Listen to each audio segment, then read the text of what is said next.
Hello and welcome to another edition of Defending the Den. I'm your host, Scotty Wazz. How are you guys doing? Welcome. We are now in officially the second season as the Maryland Black Bears wrapped up their regular season this weekend up in Danbury to take on the Junior Hat Tricks. Junior Hat Tricks looking for their first playoff berth since moving from Wilkes-Barre to Danbury.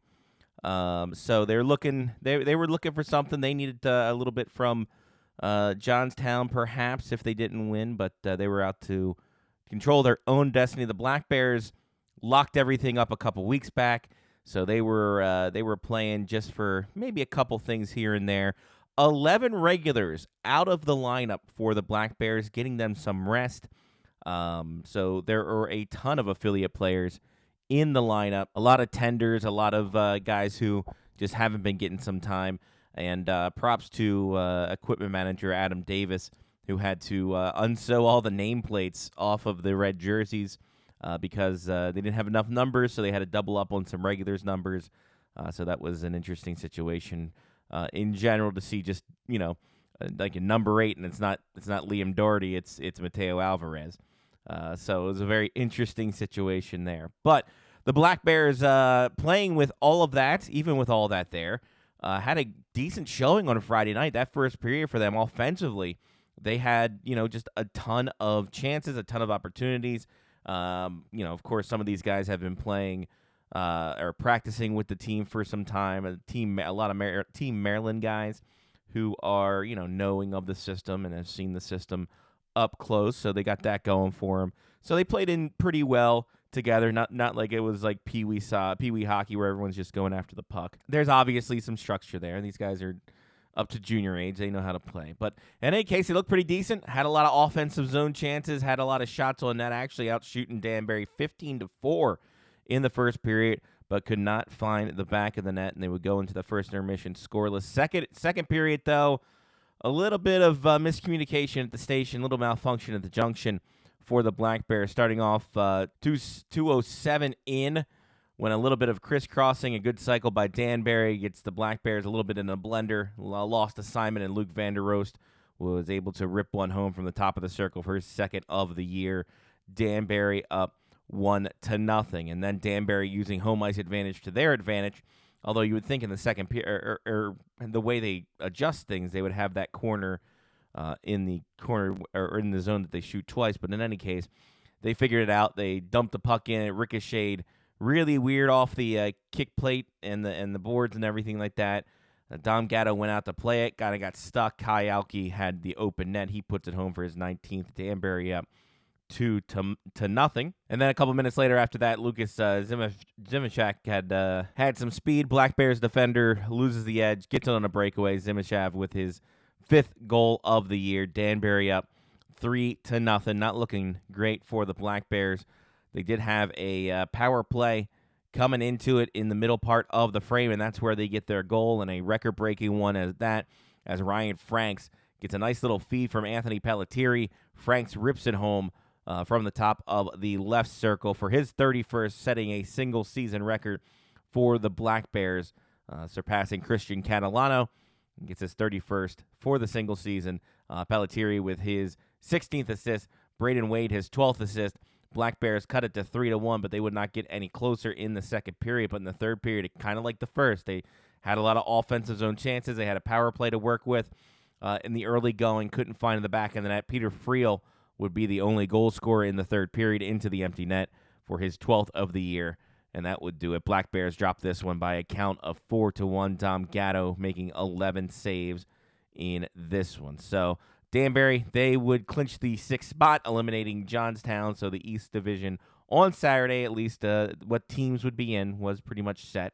There was a little bit of shuffling around to do in the standings, and we'll get to that here in a second. Easy for me to say. But we go to a Saturday afternoon matinee between these two squads, and a couple of ins and outs.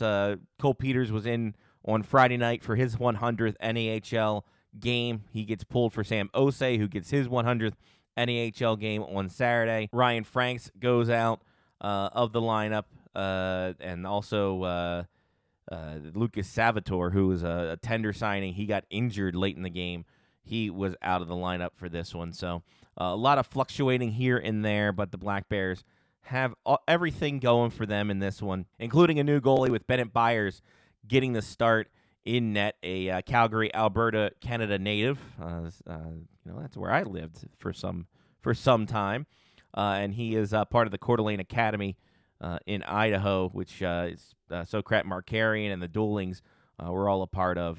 So obviously there, a little bit of connection there, a little pipeline there. He's also, according to his Elite Prospects page, is slated to play for the Trail Smoke Eaters in the BCHL next season. So he gets his first junior hockey start on Saturday afternoon. And a little back and forth in the early going for these two squads. Danbury resting, I think, 8 of their regulars as well. So they want to make sure that they are playoff ready. They have to play in that play-in round. So they will rest their guys when they can get to it. So they do that tonight or on Saturday afternoon. And things get a little feisty in the early going. We'll get to that here in a bit. A little head contact, a little checking from behind by the same guy, and then a little bit of a feistiness happening in the end of the first period. But before we got to all that, Sokrat Markarian gets on the board with his 6th. Lachlan Bomber comes down the left side, puts a shot on, rebounds into the slot where Markarian was driving. He bounces off of him into the back of the net. He gets his 6th of the year. Lachlan Bomber's 2nd assist of the year. And Philip Kazmarski with his first NAHL assist, one of the affiliate players playing. And the Black Bears are up 1-0. Less than 2 minutes later on the power play, Black Bears would go up 2-0 with Mateo Alvarez getting a nice little deflection in front off of Vincent Glow's shot.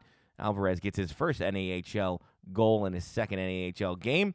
Glow's 6th assist. Anthony Pelletieri with his 17th assist. Black Bears up 2-0. That was a 5-on-3 on that, it was a power play that they scored on, and then after the goal was scored, Danbury gets another penalty after the goal was scored. They're shorthanded still, but unfortunately, Bennett Byers, who's a 17-year-old goalie, first junior hockey start, comes out to play the puck and just mishandles it a little bit.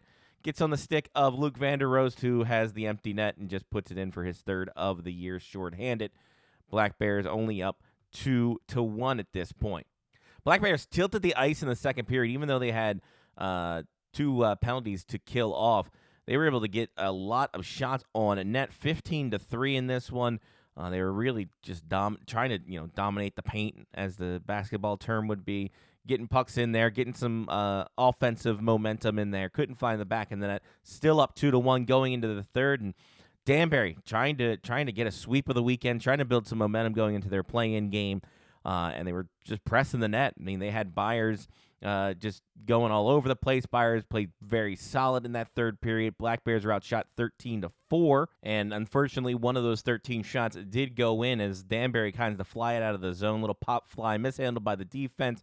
Little 2-on-1 break, and a little bit Gavin gets his last touch on it for his 10th of the year. The defender tying the game up with 4:24 remaining. Last 4:24 would not yield any goals, so we go to overtime. In that overtime, both teams had plenty of rushes, plenty of chances, 3 shots apiece. But the one shot that mattered was Brady Ains. A nice little pass up, trying to get it out of the zone. Initially was Braden Wade. It gets deflected, gets kind of held in by Danbury. When they tried to pump it back into the zone, Ains was there to block it. He goes 2-on-1 with Wade, holds it, rips it, his 9th of the year, ends the game for the Black Bears, ends the regular season with a win. Braden Wade gets his 13th assist. Black Bears win 3-2 as Bennett Byers gets his first NAHL victory with 26 saves in the winning effort. So, and the regular season is finito for the Maryland Black Bears and the East Division, as well as the South Division, because they have a play-in round this weekend too. But in any case, Black Bears obviously finishing out on top in the East Division, 102 points, which is 2nd most in a league history. The Aberdeen Wings of 2020 and 21 only have 1 point higher. Black Bears 49 wins, 2nd all-time as well. So, or 3rd all-time, actually. Nope, 2nd all-time. Math, everybody. So, there's that. 49, 6, and 4 overall. Not too shabby, to say the least. Obviously, far and away the best regular season of record for the Black Bears. Plenty of records broken, which we'll get to here in a second. Now, it's a new season. and we will have to figure out what happens from there. But in any case, Black Bears are in first, Rochester in second. They lock that one up. So those two teams will have the bye in the play-in round. Where it gets spicy is what happened this weekend was that Maine got swept, and they dropped from third to fifth. So they lost home ice advantage in the play-in round.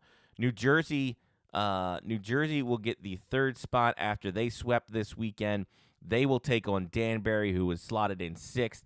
Northeast, who's been on a 5-game win streak, they get fourth place. They will host Maine in that one, as they had many more regulation wins than the Nordiques. So that's where that thing comes into play. They were both tied in points, but because of the regulation wins, Northeast gets it. So those are the two matchups. Black Bears can play, I think, anywhere from 4 to 6 in this one.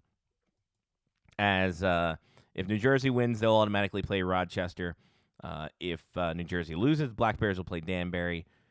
So the Black Bears take on the lower ranked seed, the lowest ranked seed that's still left. So we will see what that comes from there. So an interesting play-in situation. All the play-in games are Friday through Sunday, if necessary on Sunday. It's a best of 3 at the top seeds rink, all 3 games.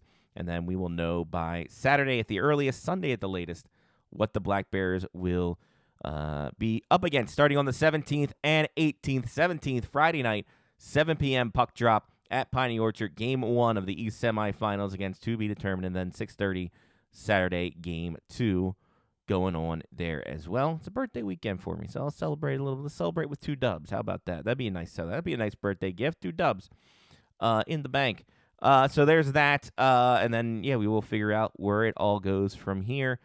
If I'm the Black Bears, I mean, you can beat any team, but at the same time, listen, you're in a new play. This is a whole new world. The playoffs are, forget the regular season. You can't rest on your laurels there. All the Black Bears have played all these teams very tough, and vice versa. I mean, I think Maine's the only one that doesn't. No, Maine does have a win, but I mean, it's not out of the sight of possibility that these teams, come in here, obviously want to knock off the top seed and get everything there. So the Black Bears just have to get their heads about them and make sure that they're good. That penalty minutes record, not great, Bob. I mean, Northeast had more in the end by almost 100, but at the same time, I mean, you can't keep relying on your PK, especially in the playoffs. Teams will bite you.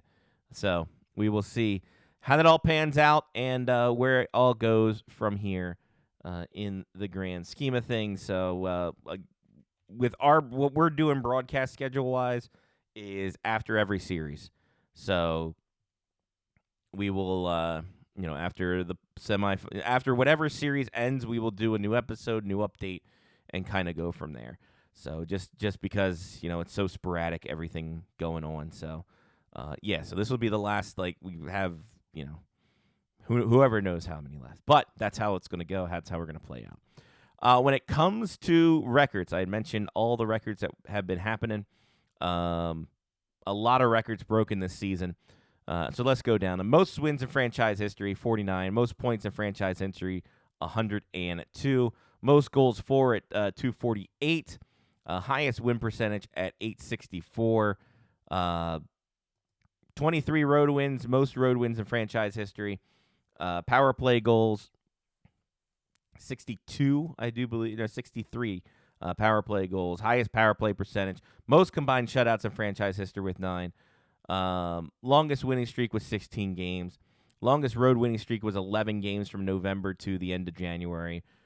For individual players, Harrison Smith broke the single-season franchise points record, single-season assist record, as well as the all-time points record, all-time assist record for Harrison Smith, as well as all-time power play assist and single-season power play assist as well. Ryan Franks had the single-season goals record. Ryan Franks and Tanner Duncan tied for single-season game-winning goals record for that. Tanner Duncan had tied the power play goals situation. Harrison Smith, we mentioned that. Ryan Dean's 27 wins was a franchise record for single season. His 7 shutouts single season record. 2.07 goals against single season record. Victor Manabrat had all-time goals by a defenseman. Tanner Duncan had all-time power play goals with 12. Manabrat also had power play goals by a defenseman. Ryan Deans has all-time wins at 37 and all-time shutouts at 8, as well as Josh Fournette breaking the all-time game-winning goals record with 10, and Logan Dooling breaking the single-season and all-time PIMS record, which is something, I guess you want to go ahead and rah-rah about, but at the same time, not really great in the long run of things when you look at all the shorthanded opportunities and things like that. So it's a season, it's a regular season to beholden. I mean, you can't run away from it. It was a great season, but now we've flipped to playoffs, and there's going to be a fair amount of pressure on this team to finish it out in the in the playoffs, get it done, get everything you can. So we will see what this can do. I mean, life can throw you a lot of curves. Don't I know it? So it's a situation you just gotta knuckle down deep, hope for the best, and then go from there. It should be a fun ride regardless. It all gets started on the 17th. But if you're a little itching for that hockey flavor this weekend, in the afternoons, late afternoons, the Black Bears and the Youngstown Phantoms will be practicing at Piney Orchard Ice Arena Friday at 4:30 p.m. and Saturday at 3:45 p.m. The Black Bears and Phantoms will be on the ice together. Some scrimmages, some situational things, all kinds of fun stuff going on there. $20 will get you into both. But 4:30 on Friday and 3:45 on Saturday. If you want to head down to Piney Orchard, get your fix in before next weekend's playoff games. Go ahead and see the number one team in the NAHL and the number one team in the USHL. Practice, do battle, do whatever the heck they do, and kind of go from there. Some alumni news for Tyler Young and the University of North Dakota. They'll play Wisconsin in the Frozen Four on Thursday night. And the winner of that game goes to the national championship game that'll be held on Saturday. So all the best to Tyler Young. Hopefully he can get himself a nice little championship for himself as he went over to UND this season in his last year. Ryan Bottrell signed his amateur tryout contract with the Iowa Wild. So good start for him. Got into games on last Wednesday. So shout out to him for getting that done. I believe we might have mentioned it. I'm not entirely sure. It's all a blur. And as of right now, I'm kind of been looking at some situations where maybe Wilmer Scoob and Cooper Black get called up to the Florida Panthers. Panthers have been eliminated. Charlotte has clinched their playoffs. Could either of them call up at the end of the season? Who knows? Who's to say? They're both on NHL contracts, so it wouldn't be out of the realm of possibility they get called up. But we'll see. But I've been on that watch because it would be the first time a Black Bears player has played in the NHL. So we will see if either of them get called up here in the last couple of weeks of the season, or last couple games of the season. And should be an interesting scenario if they do. But in any case, that's it. That's all a little bit truncated schedule. The guys are off this week before they come back on Thursday and get ready for whoever they might face in the semifinals starting next Friday night.